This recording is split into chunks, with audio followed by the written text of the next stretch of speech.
বিমানে বউয়ের সাথে ঝগড়া করে মার খেলেন ফ্রান্সের প্রেসিডেন্ট। বউয়ের সাথে ঝগড়া করে পার পেয়েছে এমন পুরুষ পাওয়া হয়তো পৃথিবীতে দুর্লভ। বউয়ের সাথে চলে না কোনো ক্ষমতা, হোক সে সাধারণ মানুষ কিংবা প্রেসিডেন্ট। তাই হয়তো পার পেলেন না ফ্রান্সের প্রেসিডেন্ট ইমানুয়েল ম্যাক্রনও। ভিডিওতে দেখা যায় বিমানের দরজার সামনে এসে দাঁড়িয়েছেন ম্যাক্রন। হঠাৎ লাল ড্রেস পরিহিত কেউ হাত দিয়ে হালকা থাপ্পড়ের মতো মারলেন ম্যাক্রনকে। যেহেতু দরজা খোলা, ক্যামেরাও তাক করা, তা বুঝতে পেরে কিছুটা অপ্রস্তুত প্রেসিডেন্ট ফের ঢুকে গেলেন বিমানে। পরে যখন দুজন বেরিয়ে এলেন তখন বুঝতে বাকি রইল না লাল ড্রেসওয়ালি আর কেউ নন, তিনি প্রেসিডেন্টের স্ত্রী। পরে অবশ্য ফরাসি প্রেসিডেন্ট ঘটনাটা স্বাভাবিক করার চেষ্টা করেন। বের হয়ে হাত নেড়ে লুক দেন ক্যামেরার দিকে। দু একজনের সঙ্গে করমর্দনও করেন।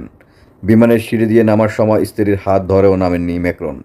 উপস্থিত অসংখ্য ক্যামেরার দৃষ্টি এড়ায়নি সেই বিষয়টিও।